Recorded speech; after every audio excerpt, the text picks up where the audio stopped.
اس رنگ necklace theory کے اوپر بات کریں گے۔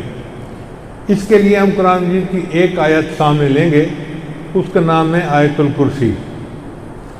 یہ قرآن مجید کی وہ آیت ہے جس کو نبی علیہ السلام نے فرمایا کہ قرآن مجید کی سب سے زیادہ عظمت والی آیت آیت الکرسی ہے، اور جو بندہ آیت الکرسی پڑھ لیتا ہے وہ جنات سے اور باقی آصیب وغیرہ سے محفوظ رہتا ہے۔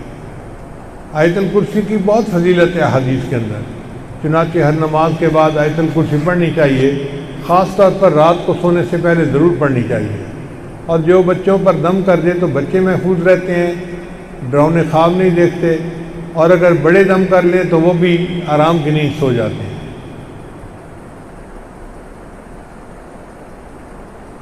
ایک مرتبہ ابو ہریرہ رضی اللہ عنہ کی گندم تھی تو وہ چوری ہو جاتی تھی، تو وہ بڑے حیران کہ بھائی میری گندم کون چوری کر کے جاتا ہے؟ لوگوں کو کہا کہ بھائی کون ہے جو چوری کرتا ہے؟ پھر چوری ہو گئی۔ جب تیسری مرتبہ چوری ہو گئی نا تو انہوں نے ارادہ کر لیا کہ آج رات میں پہرا دوں گا، اور جو کوئی چور ہوگا نا میں اسے پکڑ کے رہوں گا۔ چنانچہ وہ رات کو ایک جگہ چھپ کے بیٹھ گئے اور جاگتے رہے۔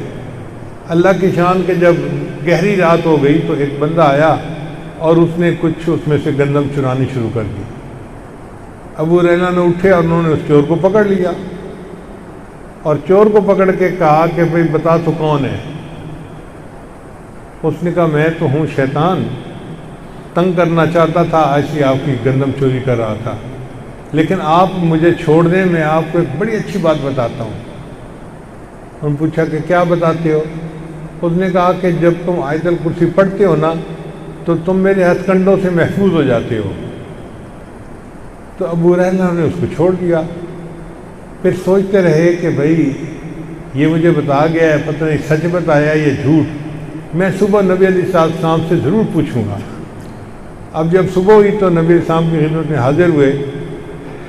اے اللہ کے حبیب صلی اللہ علیہ وسلم، رات میرے ساتھ یہ واقعہ پیش آیا، اور شیطان نے کہا کہ میں نے تمہیں تنگ کرنے کے لیے گندم چوری کرنی تھی، اور آپ اگر مجھے چھوڑ دیں تو میں آپ کو ایک اچھی بات بتاتا ہوں۔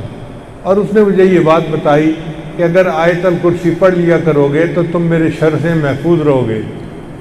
تو نبی علیہ السلام نے فرمایا ہاں تھا تو جھوٹا مگر بات سچی کر گیا۔